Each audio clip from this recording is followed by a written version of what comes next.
Wahalu akan menjelaskan cara membuat bootable operasi sistem Windows 11. Perkenalkan, saya Lina Marteni sebagai moderator, Liwaul Hamdiah sebagai pemateri pertama, Aprilia Yunda Saputri sebagai pemateri kedua, dan Husnul Khotimah sebagai pemateri ketiga.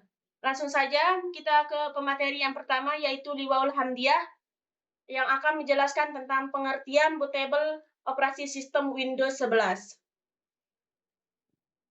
Saya Liwaul Hamdiah akan menjelaskan pengertian bootable operasi sistem Windows. Bootable merupakan pembuatan installer sistem operasi yang disimpan dalam flash disk, sehingga kita dapat melakukan instalasi operasi menggunakan flash disk. Baiklah, itu penjelasan dari pemateri pertama kita. Pemateri kedua yaitu Aprilia Yunda Saputri akan menjelaskan tentang bahan dan alat membuat bootable operasi sistem Windows 11. Padanya saya persilahkan. Oke, langsung saja saya Aprilia Yunda Saputri akan menjelaskan tentang bahan dan alat pembuatan bootable operasi sistem Windows. Yang pertama yaitu flash disk. Flash disknya ukuran minimal 8 GB.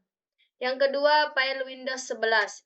Yang ketiga, file Lupus, di mana file Lupus adalah alat yang membantu untuk memformat dan membuat perangkat USB flash menjadi bootable seperti flash disk, kartu memori, dan lain-lain. Lupus sangat berguna bagi kasus di mana Anda perlu membuat media instalasi USB dari ISO bootable atau Windows, Linux, UEFI, dan lain-lain. Baiklah, itu penjelasan dari pemateri kedua kita, Aprilia Yunda Saputri. Selanjutnya, pemateri ketiga, Husnul Khotimah, akan menjelaskan tentang langkah-langkah membuat bootable operasi sistem Windows 11. Kepadanya saya persilahkan. Oke, langsung saja saya Husnul Khotimah akan menjelaskan langkah-langkah membuat bootable OS Windows 11. Langkah pertama untuk membuat bootable OS Windows adalah kita membuka file Rufus.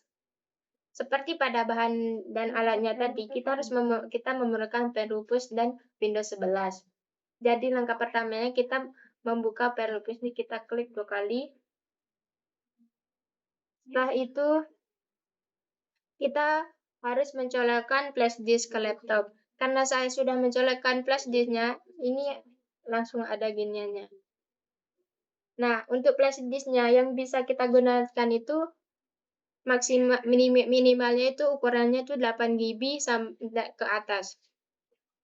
Setelah flash disknya kita colokkan, kita select. Nah, kalau kita tekan select akan muncul seperti ini. Maka kita akan men-select atau memilih file Windows 11 yang sudah kita siapkan. Setelah itu kita open. Nah, di sini ini ada GPT. Kalau kita tekan sini ada GP dan MBR. Di sini MBR adalah singkatan dari Master Boot Record. MBR merupakan sistem partisi jadul. MBR sudah ada dari lama bersama dengan adanya Legacy BIOS firmware. Sedangkan GPT adalah singkatan dari Guide Partition Table, sistem partisi terbaru di era sekarang untuk mengatasi kelemahan dari MBR. Tujuan mengatasi kelemahan MBR.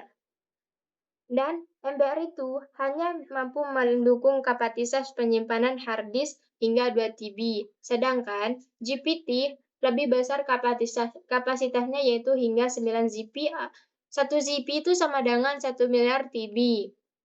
Dan selain itu MBR hanya bisa membuat 4 partisi primary. Nah, jadi di sini itu kita pilih yang GPT. Dan di sini itu ada UFA, manajer ada BIOS dan UFA. Tapi di sini kita pakai UFA. UFA itu fungsinya untuk menjembatani antara hardware dan software atau sistem operasi. UFA itu adalah jenis firmware yang ditaman chip from divisi, yaitu fungsinya tadi yaitu menjembatani antara hardware dan software atau sistem operasi. Setelah itu, setelah memilih ini semua, kita akan start. Dan oke.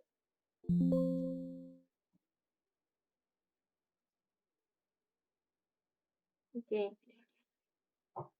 Nah, perlu diperhatikan untuk membuat bootable ini, flash disk kita itu harus bersih dari hal-hal yang penting karena untuk dalam membuat bootable itu kita akan memformat file yang ada di dalam flash disk kita. Jadi diusahakan menggunakan flash disk yang tidak ada file-file penting. Jadi kita harus memperhatikan itu sebelum membuat bootable OS.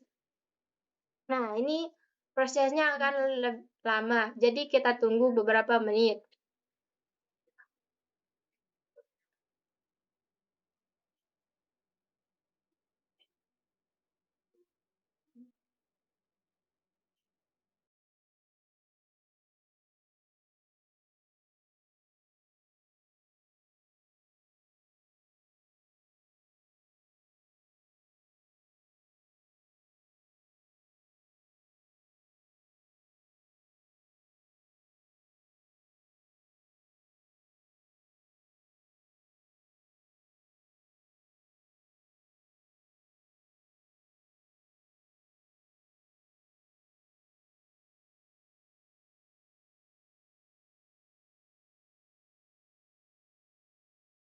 Sekarang ini kalau sudah semuanya, kita close. Kalau sudah begini, tandanya bootable kita sudah jadi. Nah, di mana kita lihat bootable-nya itu, kita lihat di flash disk kita, dan di sini tuh ada setup. Nah, ini adalah bootable yang sudah kita buat. Baiklah teman-teman, itu penjelasan terakhir dari pemateri kita, Husnul Khatimah. Kembali kepada moderator, saya mengakhiri, kurang lebihnya saya mohon maaf. Sekian, Assalamualaikum warahmatullahi wabarakatuh. Catch 'em all.